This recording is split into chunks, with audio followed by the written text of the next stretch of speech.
आप सभी को मेरा नमस्कार। स्वागत है आपका इस चैनल में। मैं हरिओम सोनी और आज हम डिस्कस करने वाले हैं बायो ऑर्गेनिक केमिस्ट्री के एक इम्पॉर्टेंट टॉपिक जिसका नाम है डीएनए।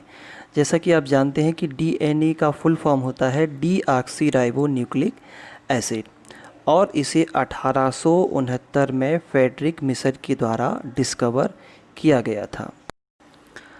अब हम थोड़ा डिटेल में जाते हैं और पढ़ते हैं व्हाट इज़ डीएनए। डीएनए क्या होता है? DNA is known as deoxyribonucleic acid. It is an organic compound that has a unique molecular structure.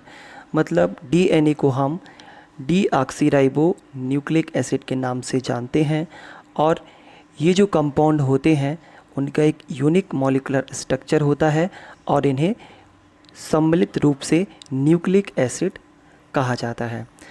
Definition के तौर पर हम देखें तो DNA is a group of molecule that is responsible for carrying and transmitting the hereditary material और the genetic instruction from parents to offspring. मतलब ये कि डीएनए आनुवांशिक लक्षणों को, आनुवांशिक सूचनाओं को एक पीढ़ी से दूसरी पीढ़ी तक पहुंचाने का काम करता है। जैसा कि हम जानते हैं कि हमारे जो लक्षण होते हैं हमें पेरेंट से मिलते हैं और इन लक्षणों के लिए रिस्पॉन्सिबल डीएनए होता है। आइए अब हम बात करते हैं डीएनए के स्ट्रक्चर की। तो जैसा कि अभी हमने देखा कि DNA is a nucleic acid. DNA एक न्यूक्लिक एसिड होता है और जो न्यूक्लिक एसिड होते हैं वो बायोपॉलीमर होते हैं।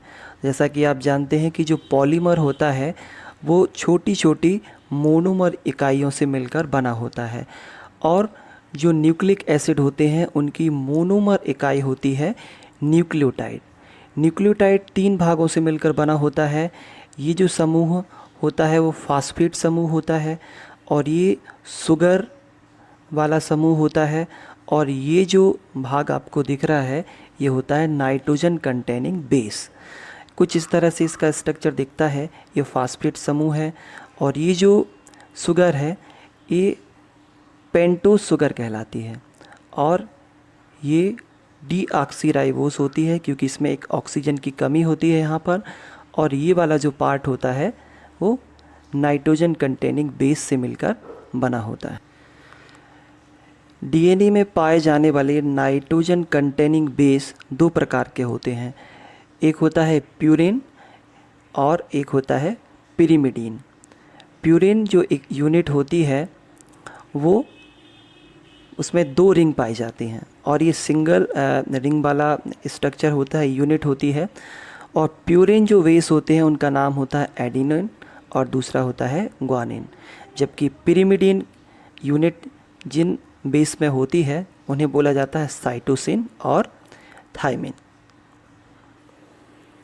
आगे इसका स्ट्रक्चर कुछ इस तरह से होता है कि जो फास्फेट इकाइयाँ होती हैं वो 2 पेंटोज शुगर को आपस में जोड़ने का काम करती हैं और इस तरह से ये न्यूक्लियोटाइड व्यवस्थित हो जाते हैं और ये जो स्ट्रक्चर कहलाता है पॉलीन्यूक्लियोटाइड स्ट्रक्चर। ये सिंगल स्ट्रैंड है।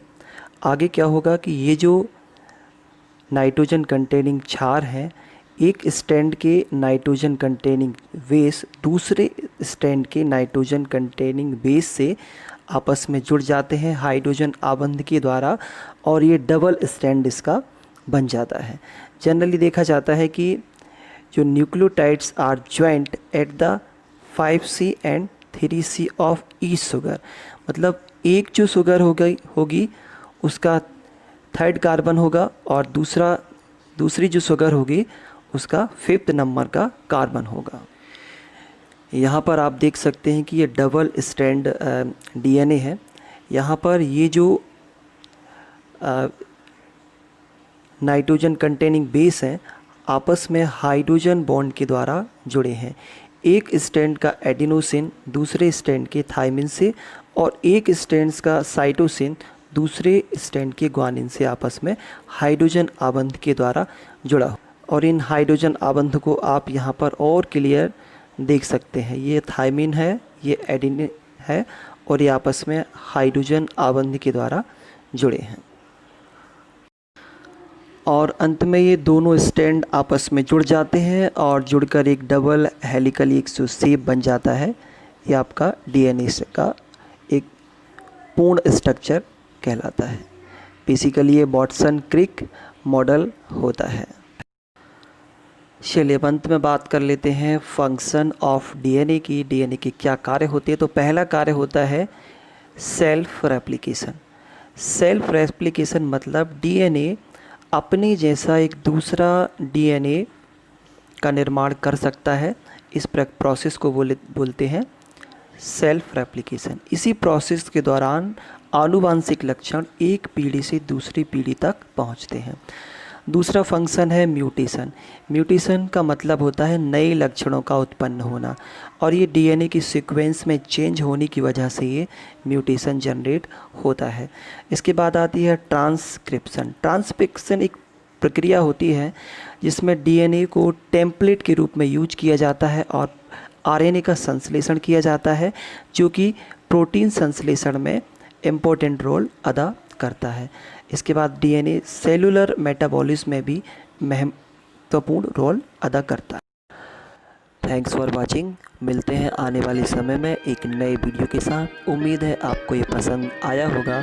यदि आपको ये वीडियो पसंद आया है तो इसको लाइक कीजिए, शेयर कीजिए और हमारे चैनल को सब्सक्राइब कीजिए। Thank you.